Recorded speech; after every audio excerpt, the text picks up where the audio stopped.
I guess a very quick context, I think 2 points.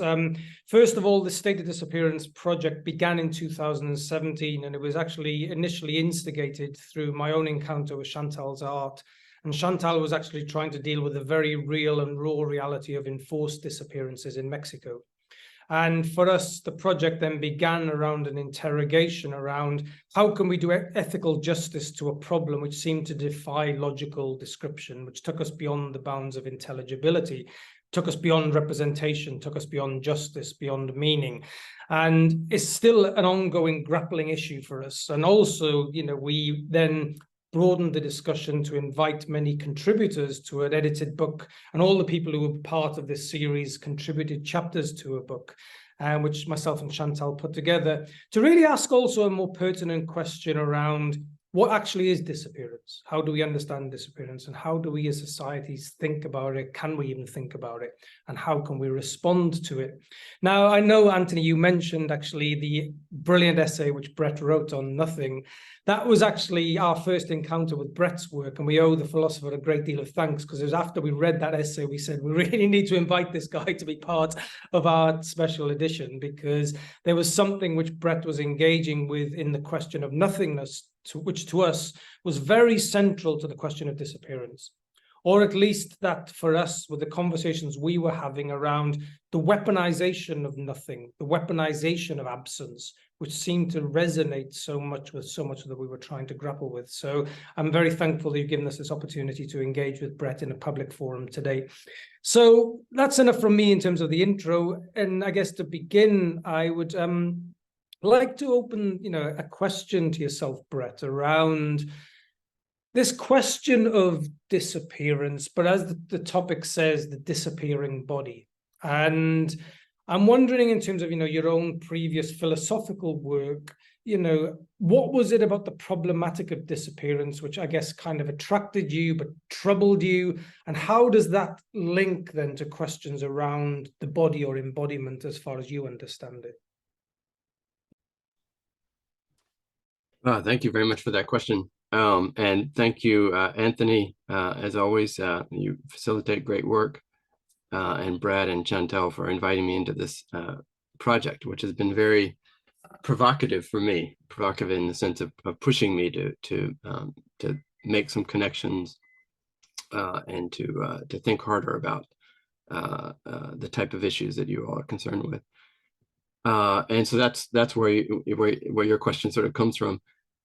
Two responses. One is connecting the work that I've done, including that article for the Philosopher on, it's called Nothing Matters, on nothingness and nihilism, but then also these kind of generative or positive senses of nothingness that come out of the East Asian traditions in particular, but that you can also see kind of Heidegger and others kind of groping towards and seeing those connections. So one of the provocations for me has been to connect that work with these political questions of disappearance and the extreme violence entailed in that. And the piece that I wrote for your book, The State of Disappearance, came out of that provocation. And it's, propelled me along a way that I'm still just starting out on. The second provocation is in the title of this webinar, and I'm not sure if it was you that came up with the title or who came up with the title, but Art and the Disappearing Body. So really sort of bringing the question of the body into the frame. So nothingness, but now also the body. And so let me maybe start with that one, that provocation of the body, because that's really kind of new and fresh. I'm trying to myself to think through this as I speak. And we can come back to the question of nothingness if you'd like. So it happens that I'm teaching a seminar this semester on the philosophy or phenomenology of embodiment.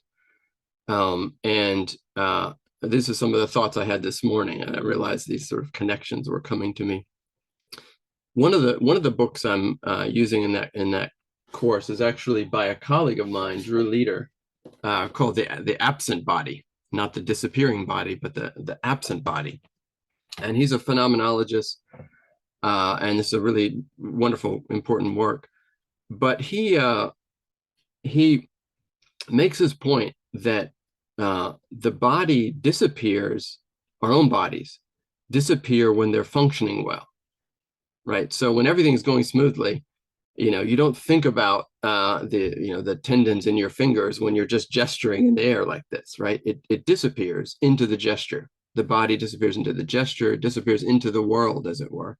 So as we're going about our lives, you were not reflective on our bodies. So the bodies disappear in this kind of positive sense, you could say, and they only appear when something breaks down. So like Heidegger's hammer, right? When you're hammering away, you're not thinking about the hammer. It's when it breaks that all of a sudden it appears. It's no longer, in Heidegger's language, ready to hand, or zu handen. And so the body is like that, right? I mean, you don't notice that your ankle is working perfectly fine until you sprain it. And then all you can think about is that, your ankle's not working and it's inhibiting you. And so he calls that kind of appearance out of breakdown, disappearance, with a Y now. So it appears, but it appears in a dysfunctional manner. So when it's running smoothly, it disappears, and when it's not working, it appears.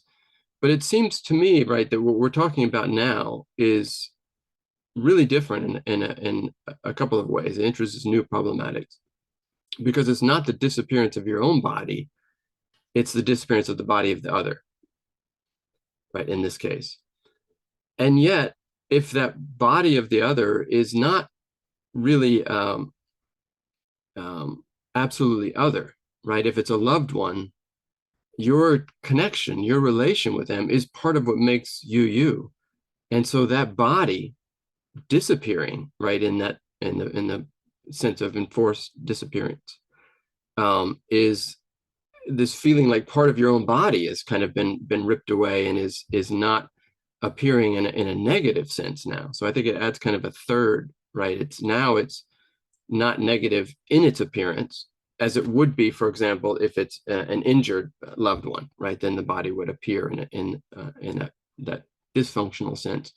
Or, for example, in an extreme sense, a corpse, right? Why is it that that we have, or some people prefer to have, open casket funerals, right? Why is it important? It's been important in my life to actually go see and even touch, right, the body of a loved one that has passed away. And I think that whatever role that plays, right, that appearance of the body in that way is part of a really important part of the mourning process, right, the process of mourning. So this is why, when someone in a plane crash or something, it's very important for people to have the bodies back, or from war zones, right, to get the bodies back, because there's something in that sort of process. And it seems to me that the issue that you all are dealing with, of political enforced disappearances, robs people of that ability, robs people of that very painful process of engaging with the body of a loved one, but a kind of necessary process for that process of mourning. So I've been sort of connecting, right? What does that mean, the disappearing body? And there's different sort of modalities, some of which are quite positive, right? Like, as we've just said, like when you're in the flow in a sports game, you're precisely not aware of your body, and that's how it functions. Or playing the piano, or lecturing, for that matter. It's in the breakdown of the body when it appears. But in this case, it's the body of another, but another we realize is not simply other, is really kind of a part of us that has been torn away, and yet we don't have access to the remains that allows us to move forth in the grieving process. I'll pause there for a minute because that was a lot.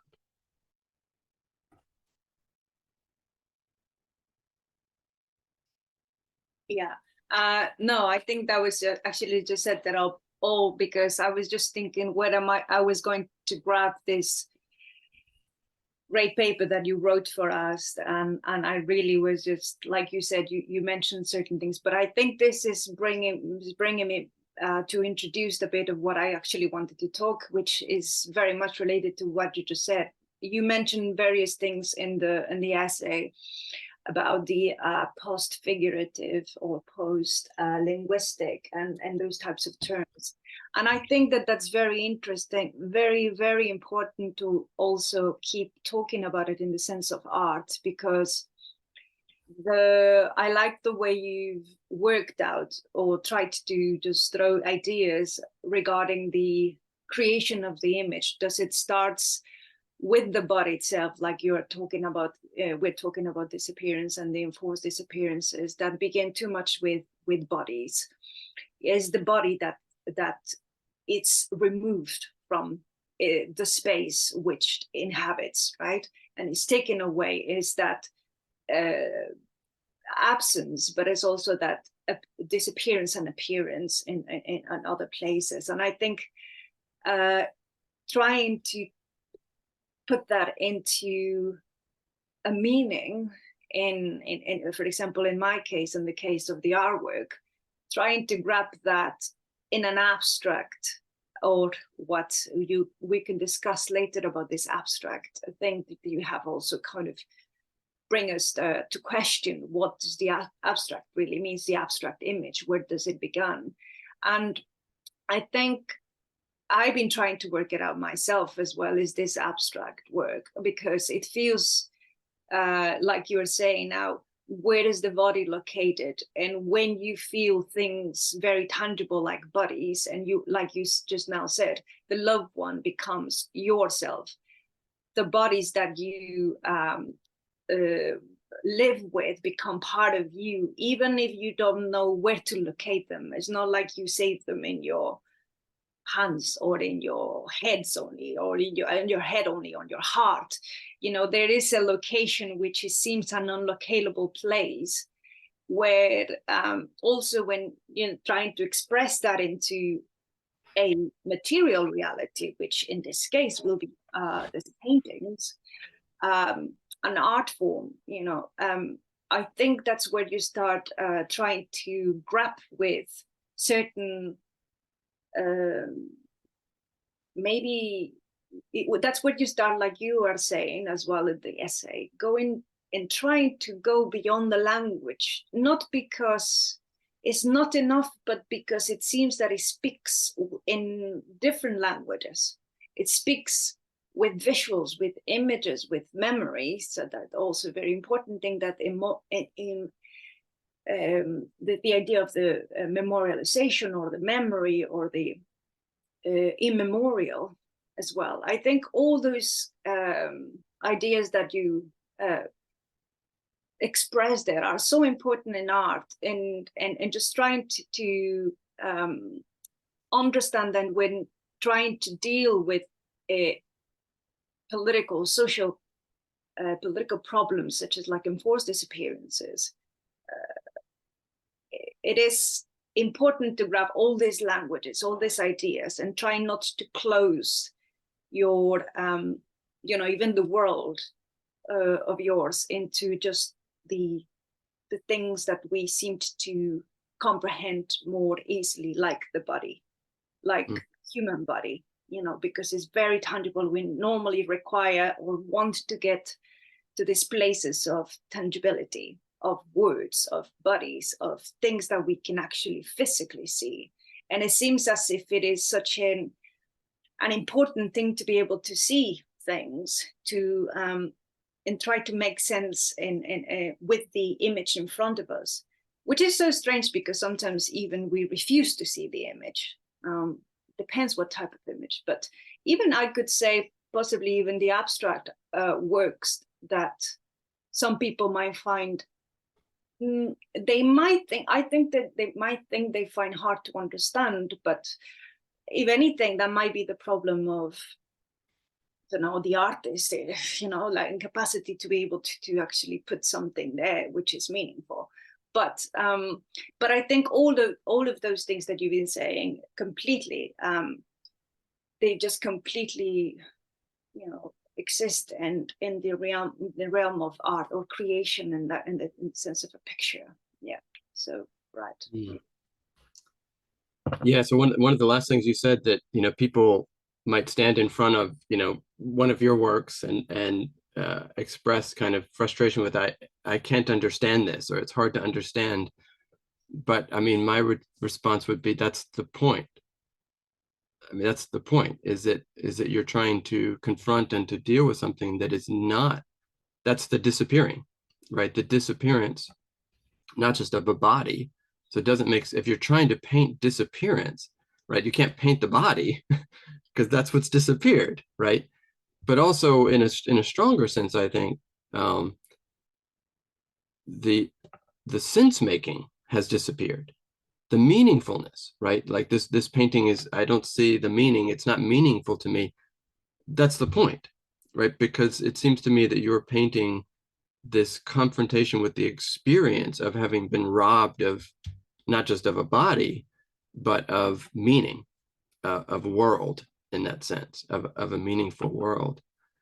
And so, one of the things that struck me, and from my essay, and we've had some conversation about this, that it just occurred to me again and again that your painting is not abstract.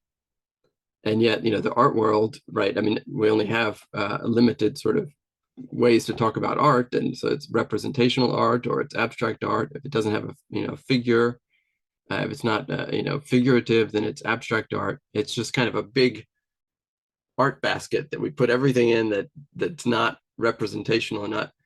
But it occurred to me, and maybe Anthony, if you could let me I'll show a slide of Chantal's work here, if I can.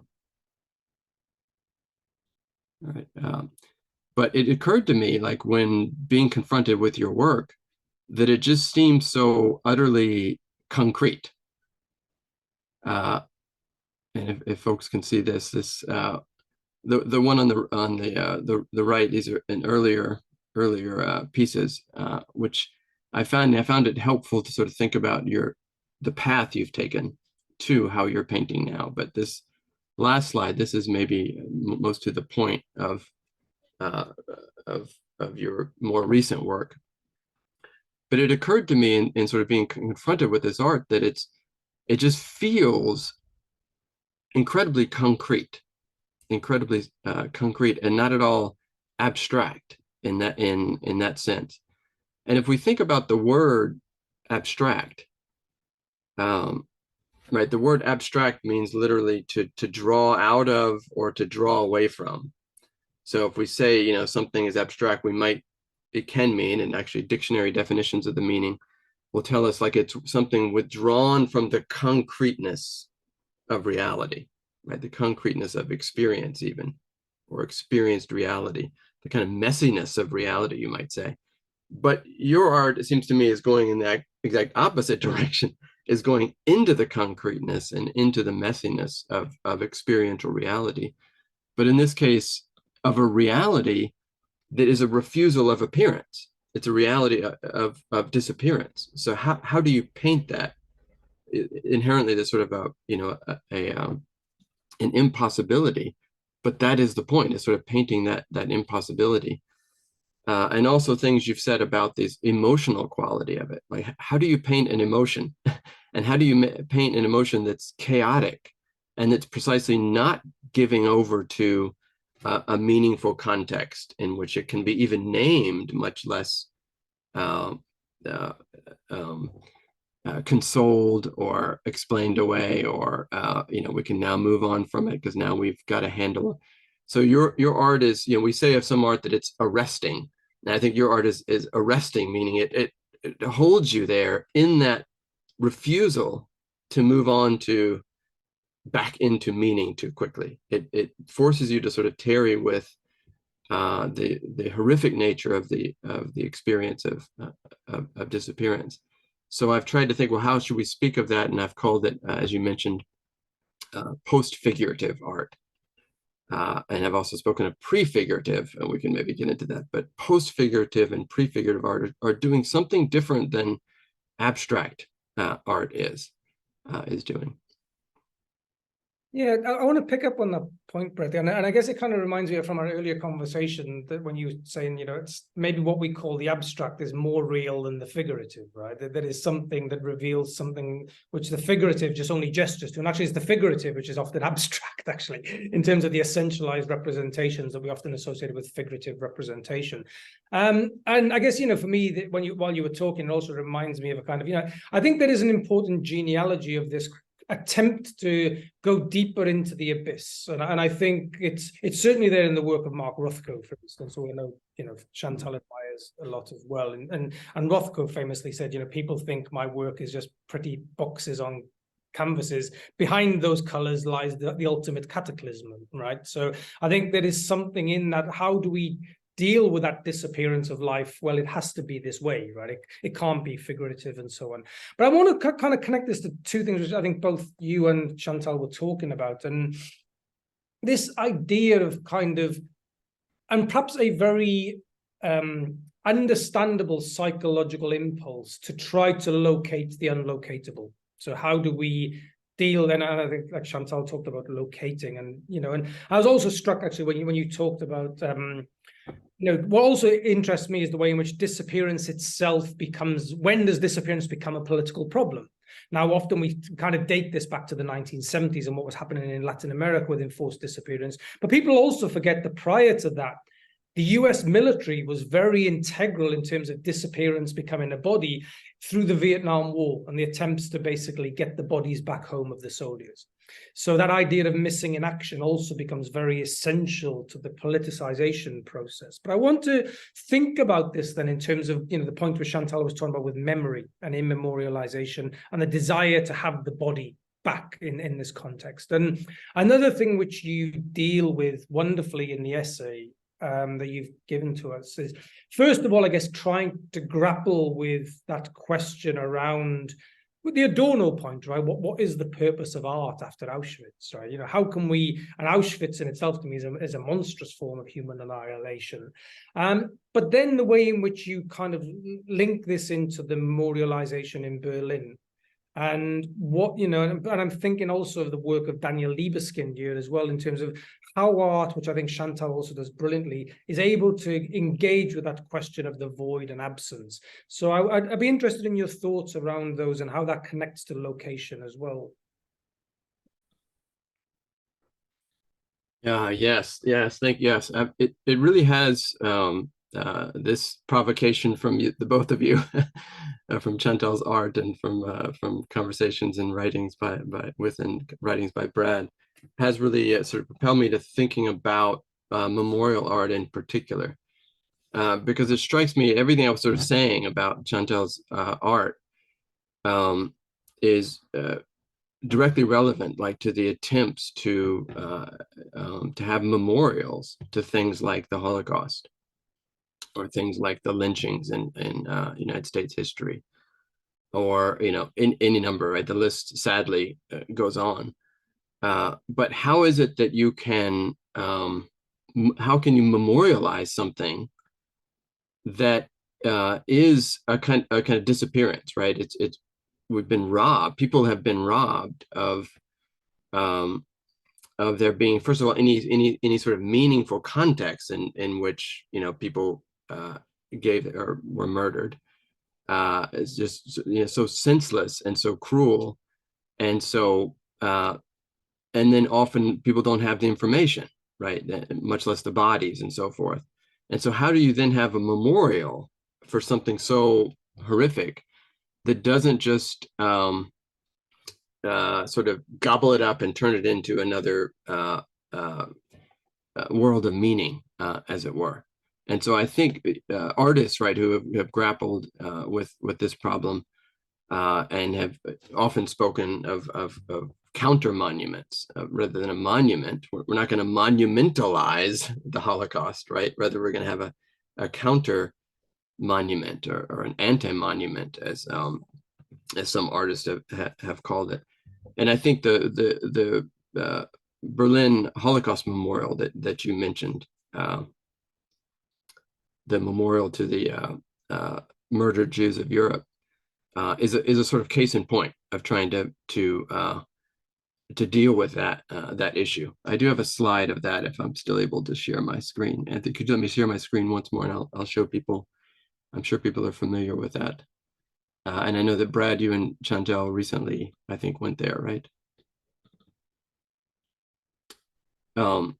So this kind of, yeah, I think really sort of striking, impressive attempt to right in the heart of Berlin, to have this this vast memorial of 2,711 stelae, or these slabs, which look to me sort of like coffins in a way, right? But you have this kind of pseudo order, right? This sort of hyper. I mean, the thing about the Holocaust, right, was this over kind of technologized nature of it, right? It was this kind of the modernity, you know, kind of at its worst, right? That it can take this turn. And yet, if you look at it, not only is the ground uneven, but the slabs are often slightly off kilter. And as you wander into this, it's really kind of disorienting, and you find yourself kind of lost down in this oddly kind of maze-like structure. And so I have the feeling like this is this attempt, right, to have, you know, this massive memorial, but it's a kind of counter monument. It's a kind of refusal, right? There's no, only when you get way down in the midst of it do you have this information center with approximately 3 million Jewish victims of the Shoah are named there. Only sort of down in the midst of that do you have any words at all, right? You're just confronted with something that you know is a memorial to the Holocaust, but it kind of refuses you the meaning that one might hope, because I think part of the message there is that's what we do with, you know, meaning makes it all okay, right? Meaning, I think this is why Adorno was you know, said that art after Auschwitz is barbaric. He later walks that back, right, and says, and yet it's necessary. Or poetry, he said, but I think art in general, you could make the point. And so I think it's between those two statements, right, of Adorno, that there is something kind of barbaric, that, you know, that of making art. Like, how can it not turn into kitsch, right? I mean, how do you have an artwork memorializing something like the Holocaust, right? And at the same time, we cannot not do it. So I think all the, you know, the kind of great works of art that take place in that space refuse to leave that tension. And I see Chantal as in that, squarely in that space of refusing. I cannot not paint disappearance, but I also can't paint disappearance figuratively, or, you know, I can't give you some meaning and make it all okay, but I can invite you into tearing in that space of witnessing what has happened in a way that refuses to happen, refuses to give itself representationally. Yeah, I'm just a bit mindful of time, so I'll let Chantal respond on this, and then maybe we can go to the Q&A. So yeah, if you want to respond on that, Chantal. Yeah, time went really quick.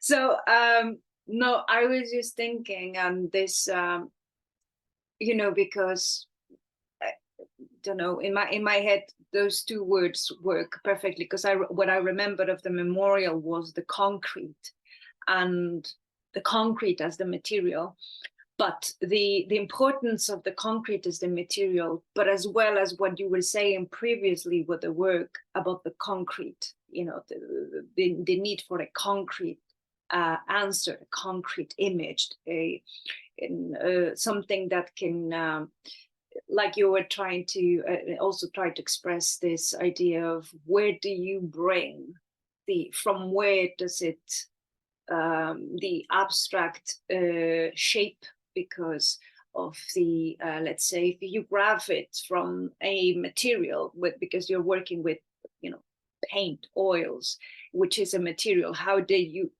pass that?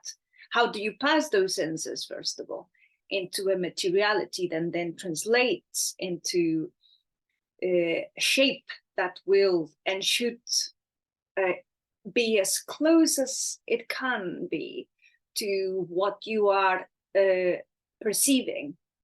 let's say, a shape that if at times when, and again, this is a strange place to be, and maybe this is the idea of the void as well, which it feels as if you also talked about it, wrote about it, a violent place, a messy place, certainly a place where things happen, like memories, cross memories, angers, sadnesses, and all types of shapes and colors, right? And then all of that being in quite depends the intensity, I think, of the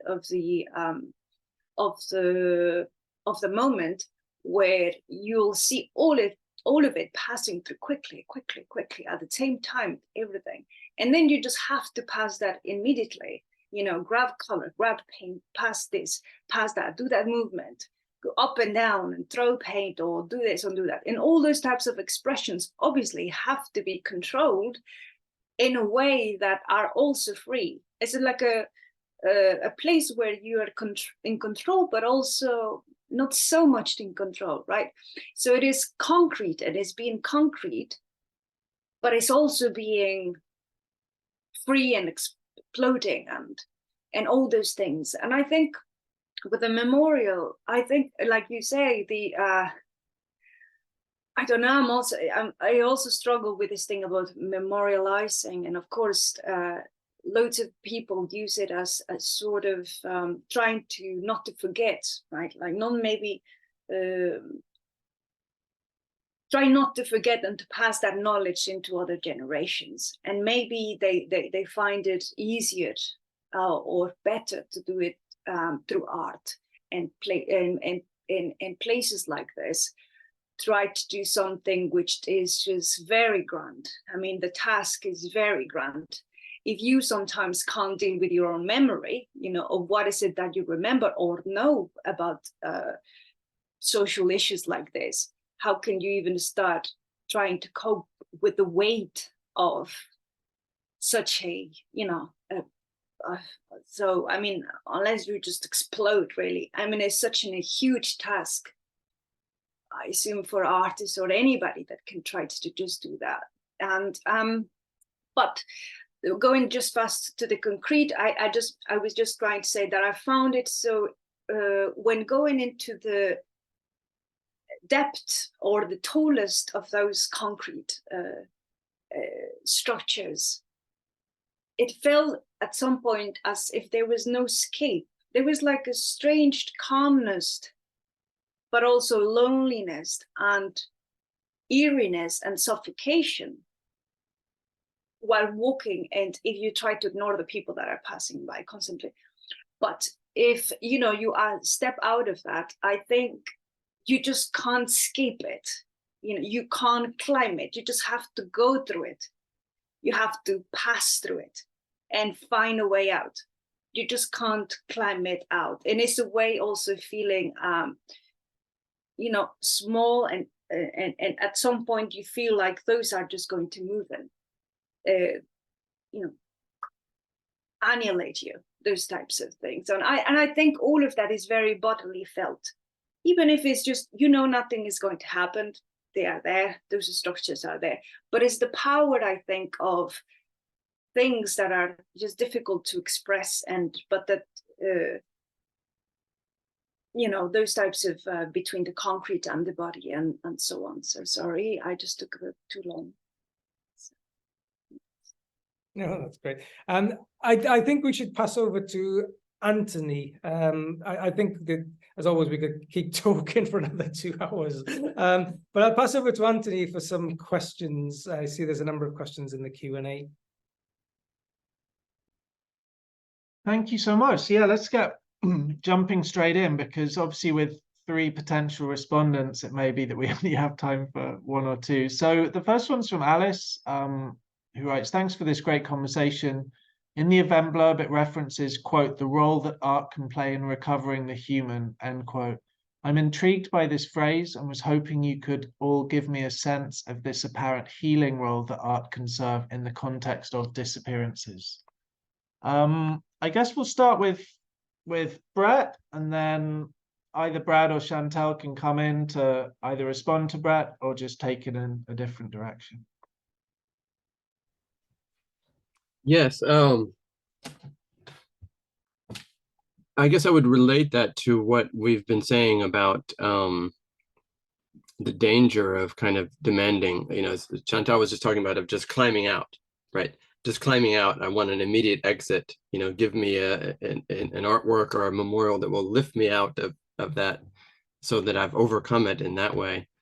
As opposed to, as she put it, you have to go through. You have to go all the way through.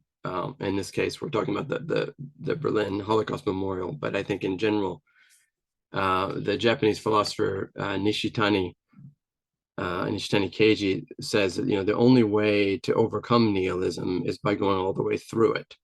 So overcoming nihilism by going all the way through it.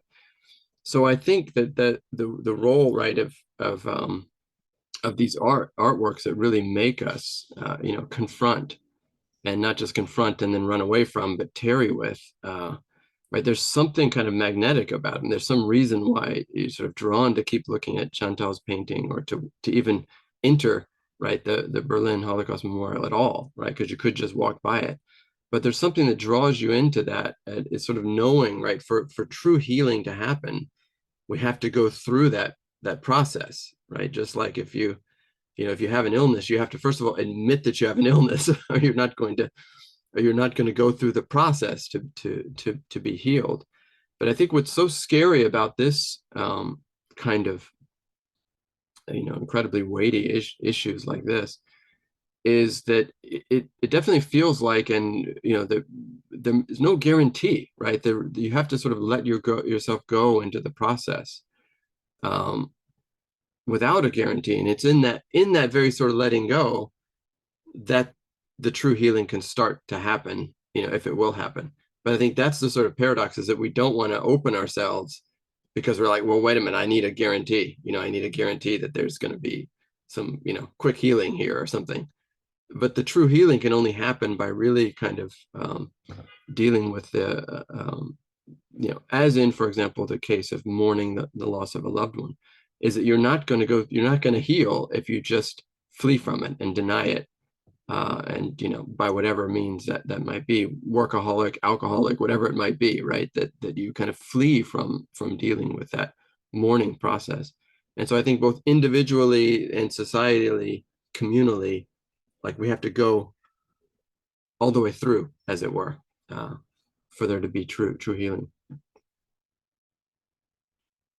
It's a question about art, so I'll default to Chantal. So.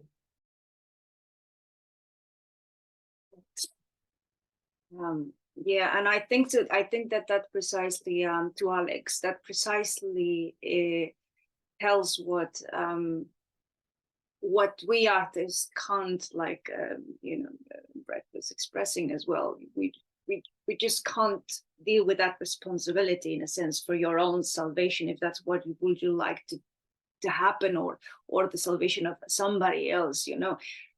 Of course, you're just trying to do, and I don't know why there is such a, sometimes it seems to me that there is such a demand from visual artists, people like to produce that produce paintings or monuments. There is such a demand for that type of art to give us an answer, to liberate us, to give us something. We don't put such demands on music. They have to give us the song that's going to just make us feel okay. Though still we do go through those things, we do listen to music when we need some kind of form of liberation, body liberation, even spirit liberation, or something beyond ourselves.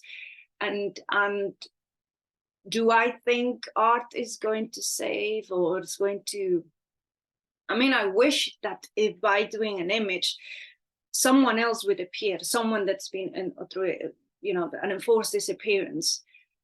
It's going to appear the moment I do a painting. I'll do a painting every single hour if I could, but in Mexico, in the case of Mexico, 100,000 will appear. I'll spend those hours doing it, but it doesn't happen that way, and it's not in that sense my responsibility lies into institutions, into many other problems, social, political problems. So in that sense, you know, I think that's also, I think we do create art, and I do think we need art, different forms of art. Maybe painting is not for everybody, maybe some other form of art, for us to just live there as well and vibrate and forget or not forget, or whatever it is that we need it for.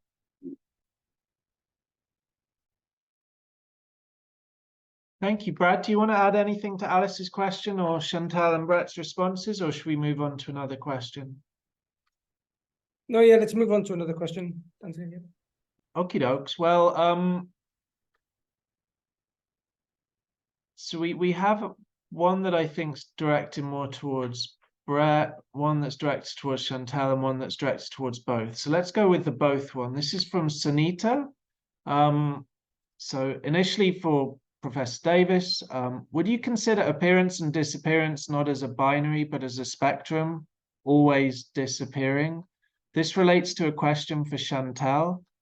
I liked how the physicality of action in painting is both concrete and fluid. In the context of the conversation here, would you consider the constant, quote, concrete, ongoing actions of the Madres de la Plaza de Mayo, or the parents in Mexico, as memorials that mourn the physical disappearance of loved ones' bodies?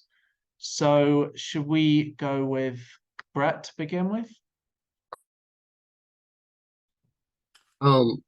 Yes, I do think, you know, there's a kind of spectrum, but I think it's even more complicated than that, right? Because there's different modes of appearing, you know, some of which are very painful, some of which are very pleasant.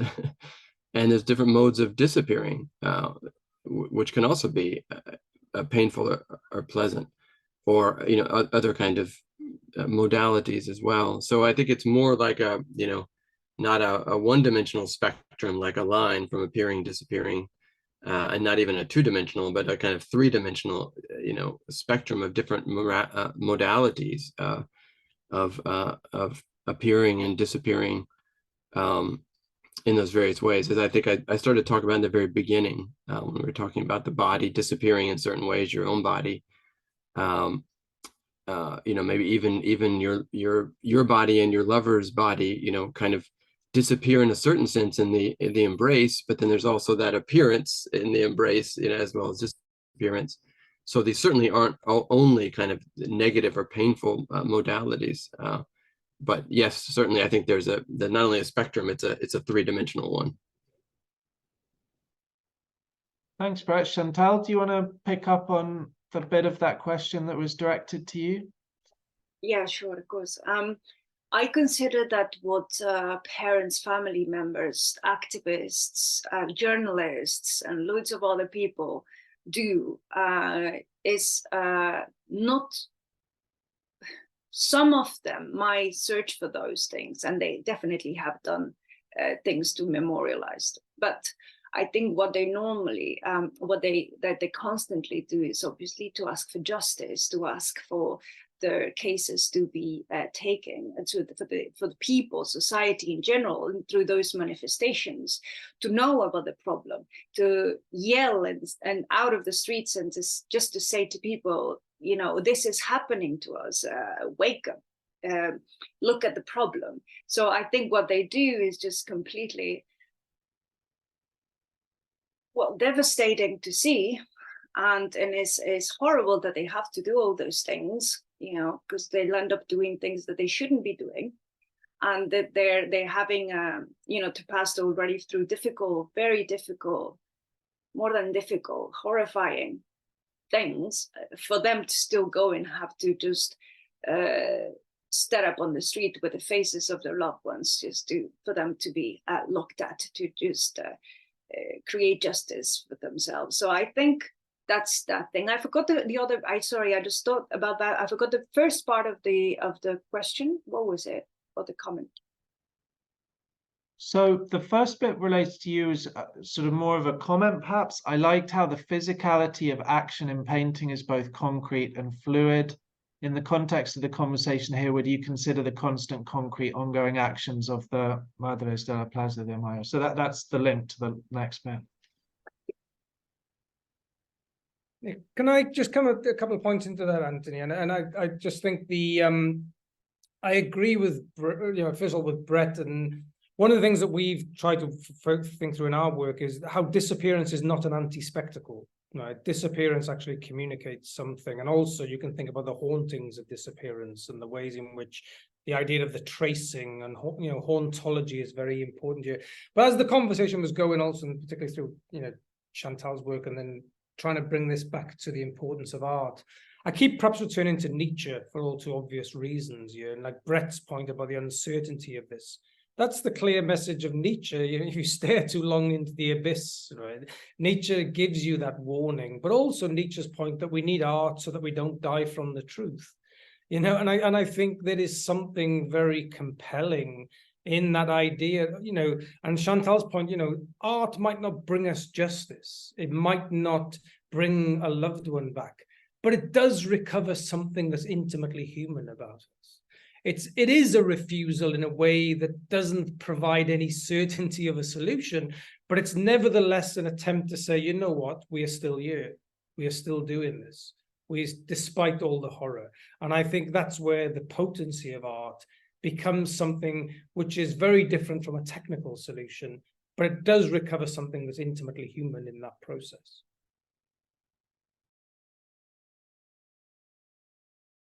Thank you, Brad. So we may just have time for one more question. We'll see.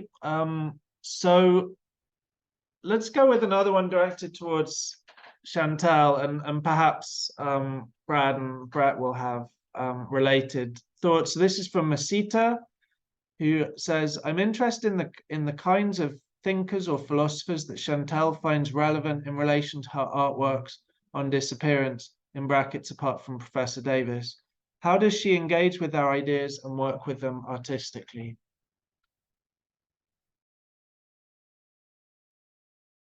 Right, that's an interesting question. Okay, so I think I normally tend to just find certain, for example, when I encountered Deleuze, I think to me also was someone that I could see his words playing in my mind in a fluid way, in an abstract way.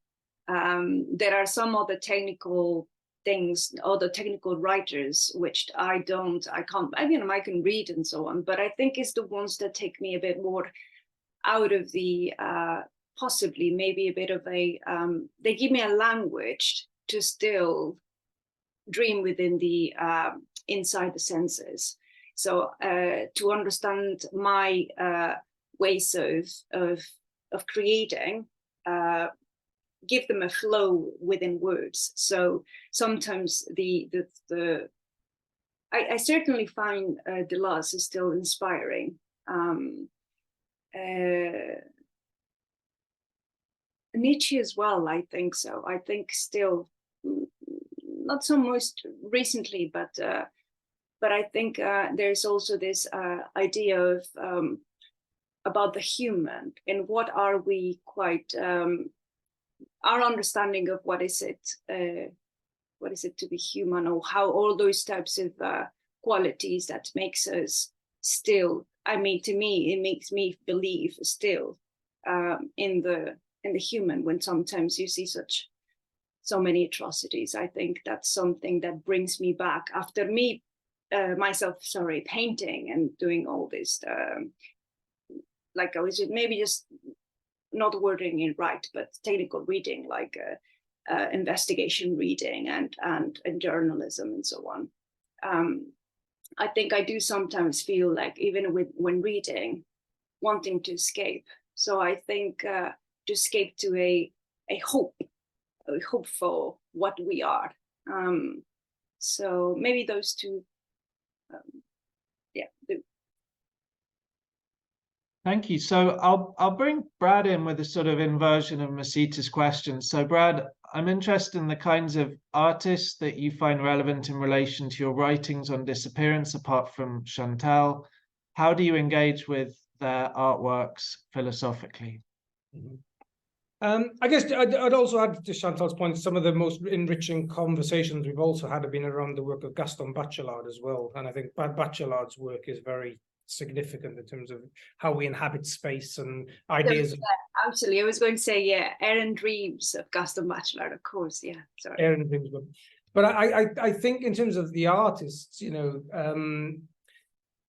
multiple, you know, I think in many ways from Goya onward, all forms of art have been trying to grapple with the incommensurability of the void.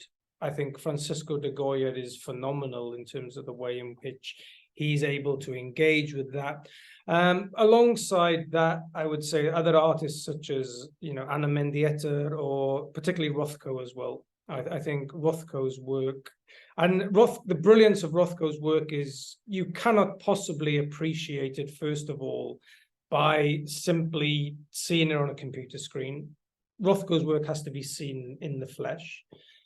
Rothko's work demands an entirely different temporality to most other artists. You have to immerse yourself in the void with Rothko.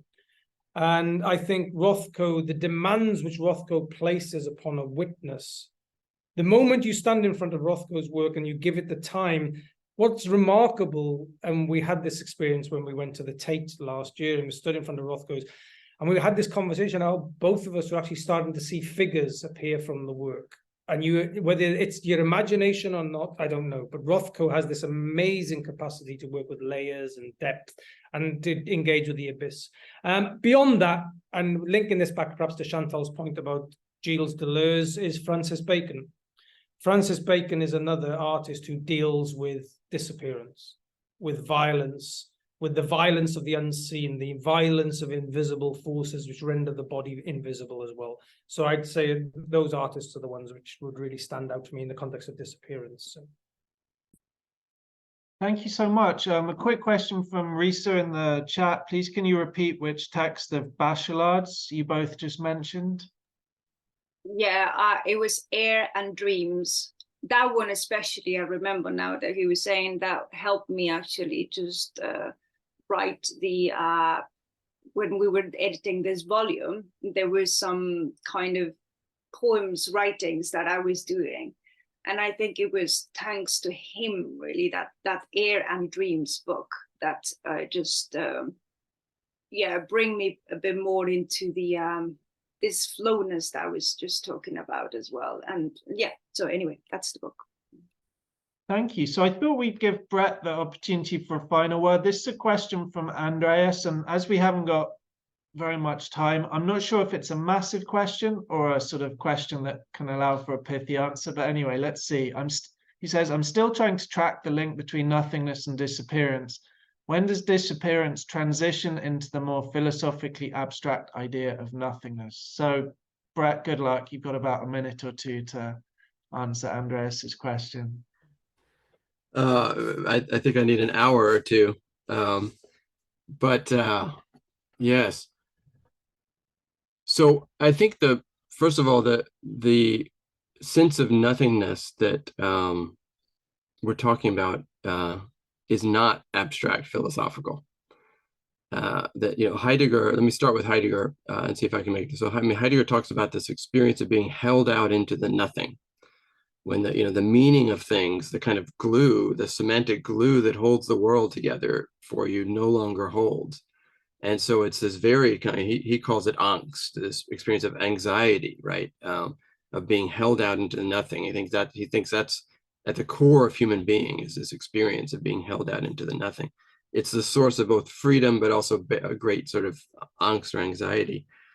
But I think what you don't find in Heidegger, or don't find enough, is in his first great work, Being in Time, he does mention in passing this idea of being with the dead, mit sein mit dem Toten. So the word is in there, the concept is in there, that human being, part of what makes us us is being with the dead, is being with people that have passed away. but he doesn't develop that, right? There's a great book by Hans Ruin called Being with the Dead that pursues this theme in Heidegger and beyond, much farther beyond. But so I think that the thematic of disappearance, right, comes in there, because this being with the disappeared is a particular and particularly horrific manner of being with the dead, right? I mean, we're always sort of being with the dead in one way or another. Relatives, people that wrote the books that we read, the artists that we see their paintings, as I was just talking about. So we're always kind of being with the dead. That's human beings are being with the dead. But in the case of this violent disappearance, right, it's a particular kind of modality of human existence that is this kind of festering wound, because we're not allowed to have the means for the process of healing. So that's where I see the kind of connection, right, between this kind of seemingly abstract idea of nothingness, right, of having the nihilistic experience, right, of having no meaningful glue that holds the world together, and a very concrete experience of having the meaning slip away, triggered by a kind of violent disappearance. So that's the shortest answer I could come up with.